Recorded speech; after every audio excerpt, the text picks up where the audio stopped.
Hey guys, today we are going to finish looking at our TE21 language arts benchmark that we took before Christmas break. We're going to look at the nonfiction passages from this test, and we're going to talk about some of the strategies that we should be using to answer these questions. So we have two nonfiction passages, and there are a total of 12 questions from these passages.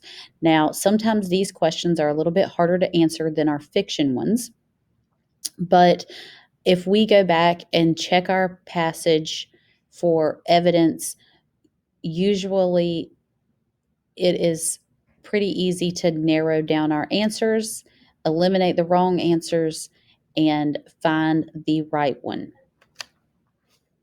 So, our first passage was called the Lincoln Memorial, and I'm going to read this passage.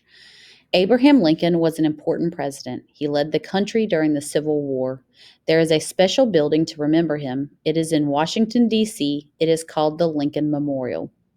Lincoln died in 1865, and Americans wanted to honor him. They built a monument. A monument is a building or statue to remember someone.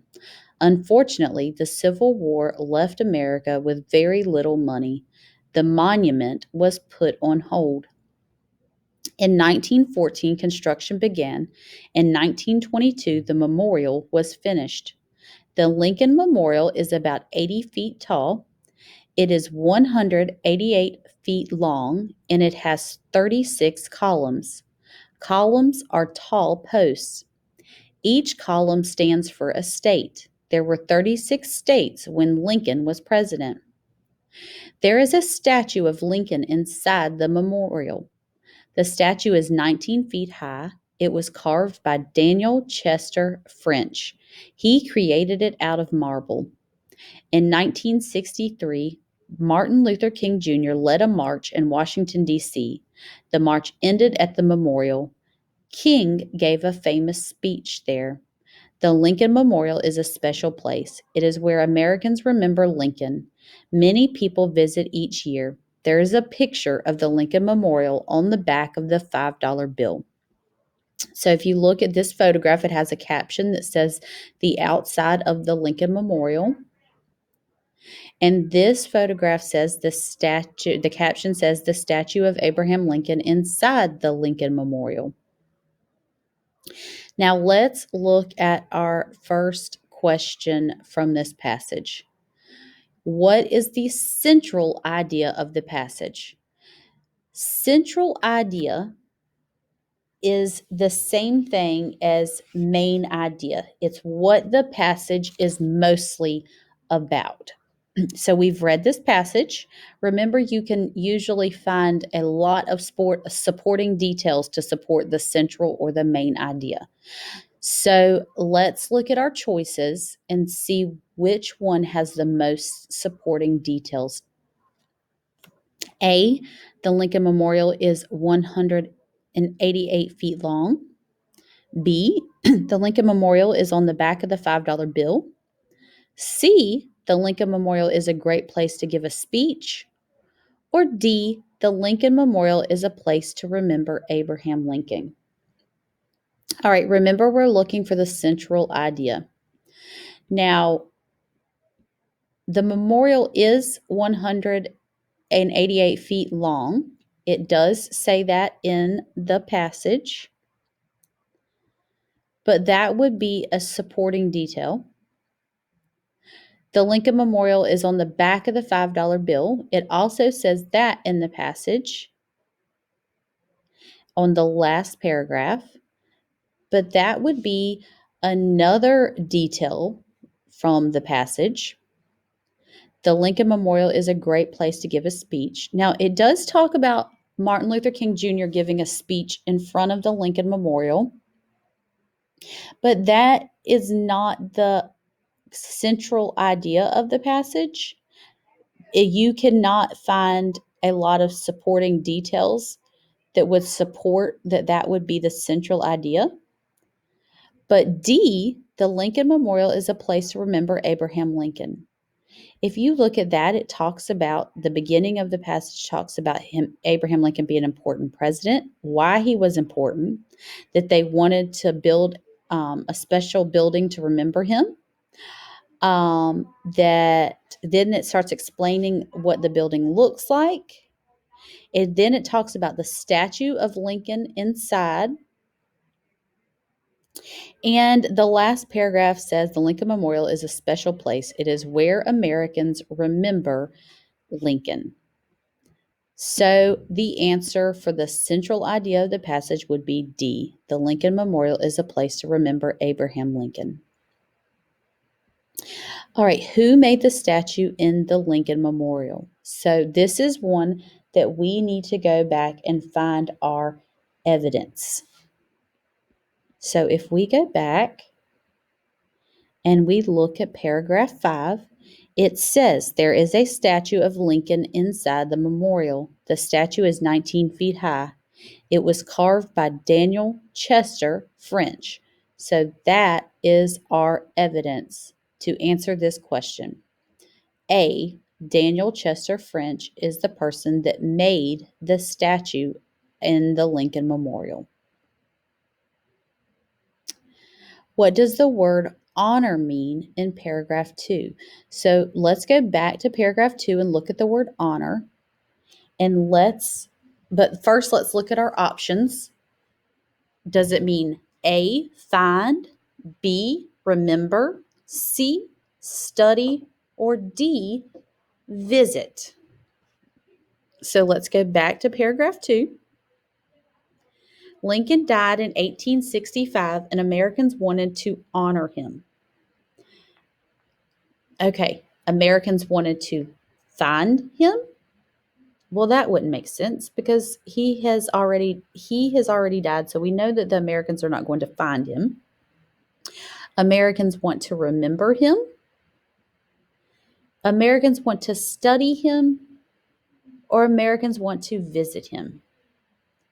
Well, if you go down to the last paragraph, it talks about how the Lincoln Memorial is a special place because it is where Americans remember Lincoln. So the word remember, B, would be the best fit for the answer to answer that question. So we used our context clues from the passage to answer that honor means remember. Looking at number 17, what does the author mean by the phrase put on hold in paragraph 2?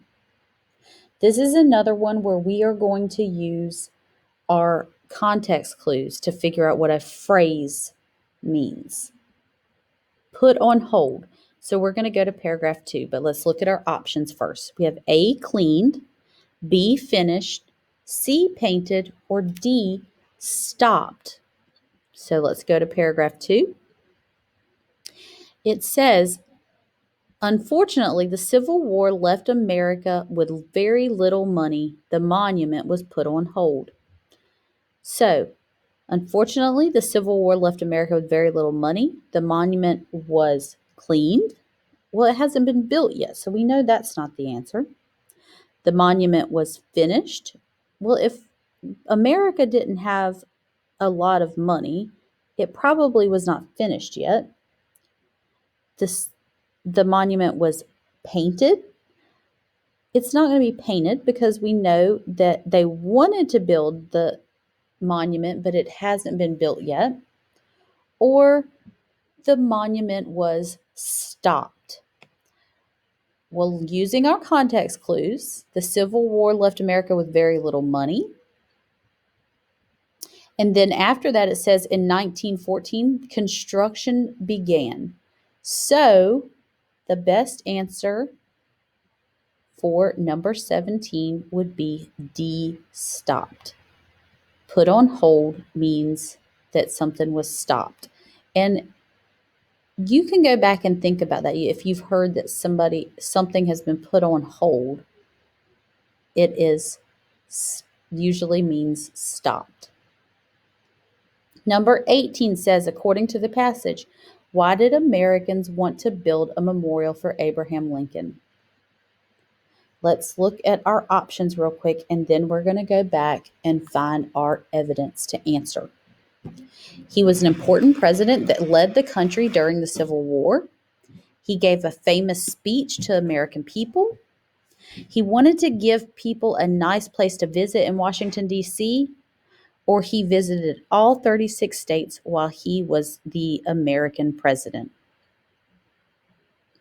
Well, it doesn't say anything in our passage about him visiting all 36 states. And it didn't say that he wanted the memorial. So we know that C would not be the answer, that he wanted to give people a nice place to visit in Washington, D.C.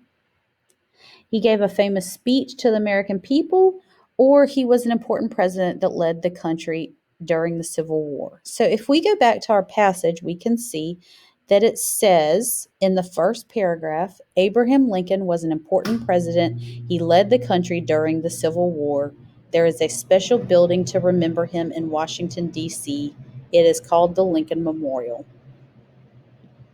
So we can find evidence to say that A is the answer to number 18. Now, number 19, we are looking at a photograph from the passage. So remember, when we're reading nonfiction, a lot of times we'll see photographs instead of illustrations. These are actual pictures that have been taken.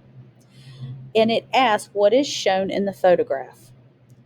So we can go back and look and see under the caption it says the outside of the Lincoln Memorial. So we know that this is a picture of the Lincoln Memorial. It's a photograph of the Lincoln Memorial. Our options are A, people marching to the Lincoln Memorial, B, people visiting the Lincoln Memorial, C, the Lincoln Memorial on a map of Washington, D.C., or D, the Lincoln Memorial on the back of the $5 bill. Well, this is definitely not a photograph of the $5 bill, so it is not that one. It is not a map of Washington, D.C., so it is not C. So we have eliminated C and D. So we can look at A and B. It's either the people marching or the people visiting the Lincoln Memorial. Well, if you look closely, I'm not sure that I think we can zoom in a little. There are people standing around outside, but it looks like they are just visiting, not marching to the Lincoln Memorial. If they were marching to the Lincoln Memorial, we would see them coming to it. It looks like there are people just scattered around, probably just viewing the different parts of the Lincoln Memorial. So the answer would be B. So remember, sometimes we have to take a closer look at our photographs and our illustrations to help us eliminate the wrong answers and narrow down to our correct answer. All right, let's look at our last nonfiction passage from our TE21 benchmark, and it is titled A Cold Place. Have you ever wondered about the coldest place on Earth? That place is Antarctica, and that shows us how to pronounce the word. Antarctica is a continent at the South Pole. The word Antarctica means opposite of the North. Antarctica has the coldest temperatures of any place on Earth. Most of the ice on Earth is found here. Most of Antarctica, and there's a picture of a globe with a label that points to where Antarctica is located. Most of Antarctica is made of ice, and the ice is 1 mile thick. Antarctica gives very little rain. It is an ice desert. The living conditions in Antarctica are harsh. The temperatures are very low. It can be 60 degrees below zero. It is also very windy. Wind can blow 200 miles per hour. There are no humans that live in Antarctica all the time. Some people do live there for a short time. These people are scientists. They go to study Antarctica. They live and work in research stations. They must wear special clothes for safety. There are some animals that live in Antarctica's cold weather. Emperor penguins have special bodies that help them survive. They have feathers that look and feel like scales. The feathers protect from the wind. They also have blubber to help keep out the cold. Emperor penguins like to huddle close together to keep warm. Most of the seals on Earth live in Antarctica. Seals have thick layers of fur and blubber to keep them warm. Sometimes they feel too hot and jump into the icy water and cool down. Antarctica is a neat place. It is the coldest place on Earth. Now we have a glossary with the definition for three of our words, three of our words that are in italics from our text. Survive means to stay alive. Scales are small, stiff plates that cover the bodies of snakes or fish. Blubber is a layer of fat that helps animals stay warm. And then we have a photograph of Antarctica. And we have a photograph with a caption that says the Emperor penguins in Antarctica. So let's look at number 20. This one is asking what the central idea of the passage is. Remember, the central idea is the same thing as the main idea. It is what the passage is mostly about. So which one could we find the most details that support? A, Antarctica is an ice desert. B, Antarctica is the coldest place on Earth. C, Antarctica is a great place to live and work. Or D, Antarctica is home to emperor penguins and seals. Now, looking at A, that is a detail from the text, but it is not the central idea. B, Antarctica is the coldest place on Earth. Now, if we go back into this passage, we can find a lot of details that support the temperature and how much wind it has. It says in the first paragraph that it is the coldest place on Earth and has the coldest temperatures. No humans live here, and scientists have to have special clothes for safety. And then it talks about the animals that live there and how they survive. So that is a lot of details that support B, Antarctica is the coldest place on Earth. But looking at C and D, C, Antarctica is a great place to live and work. That would be a detail. And Antarctica is home to emperor penguins and seals. That would be another detail. So B would be the best answer. So remember, when you see central idea in your TE21, that means the same thing as the main idea. How do feathers help emperor penguins survive in the cold weather? So we're going to go back and find our evidence to answer this, but let's look at our choices before we go back. A, the feathers are used to help them fly to warmer places. B, the feathers are soft and warm like a blanket. C, the feathers are used to protect them from the wind. Or D, the feathers are thick and filled with blubber. So let's go back and see where it talks about the emperor penguins. Now, the question says, how do feathers help emperor penguins survive in the cold weather? Well, we can look at our glossary and see that the word survive means to stay alive. And then on paragraph 4, it says there are some animals that can live in Antarctica's cold weather. Emperor penguins have special bodies that help them survive.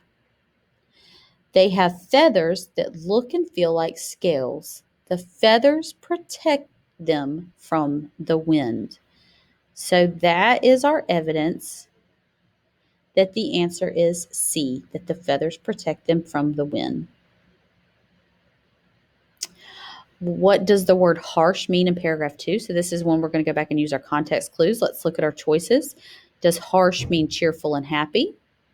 Does it mean easy and simple? Quiet and silent? Or tough and hard? So let's go back to paragraph 2 and find where it talks about harsh. Remember, after you read the passage the first time, you do not always have to go back and reread that passage to answer every question. Sometimes you can just go back and Look through it to find evidence to answer your questions. So just like the last one, we just went back through and scanned through it until we found where it talked about the emperor penguins.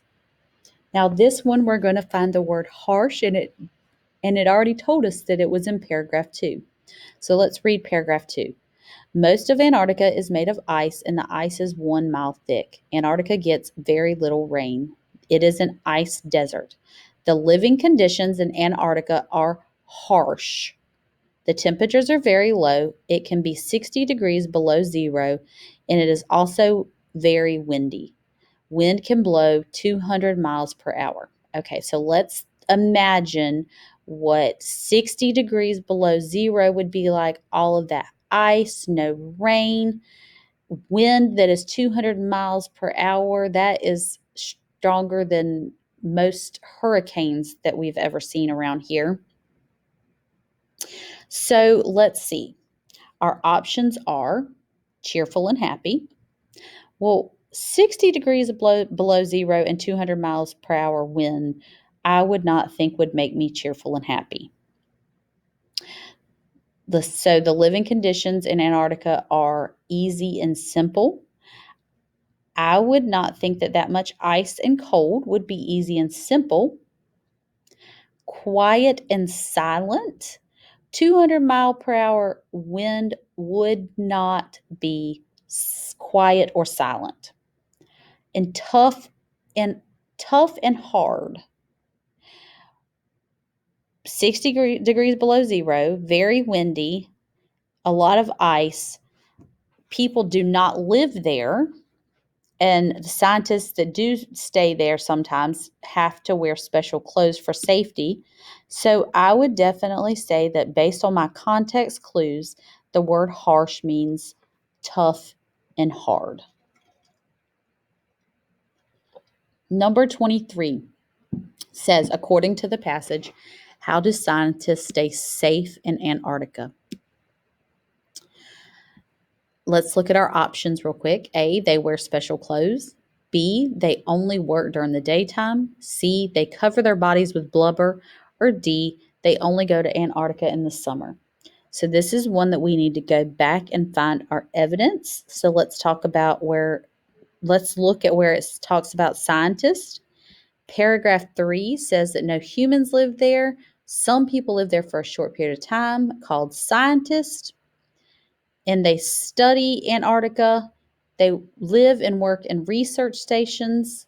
And the last sentence says they must wear special clothes for safety. So the answer is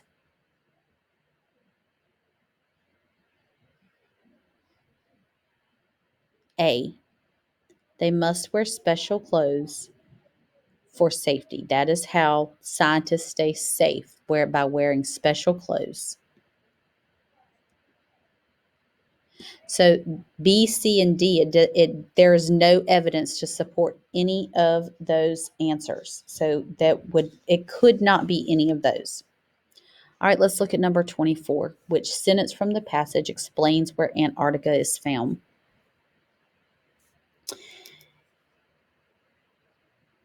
Let's read our options real quick.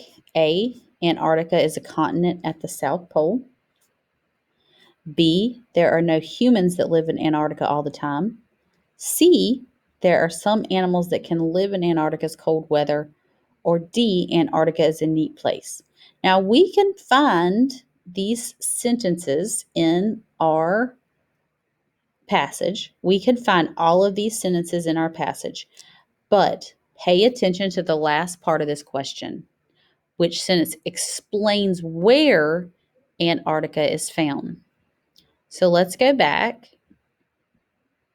And in the beginning, it's introducing us to Antarctica, and it says that it is a continent on the South Pole.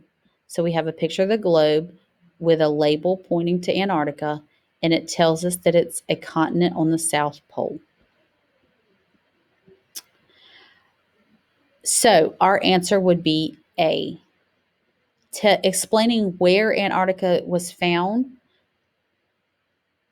B, C, and D does not explain where Antarctica is found. A is the only one that explains where it is found.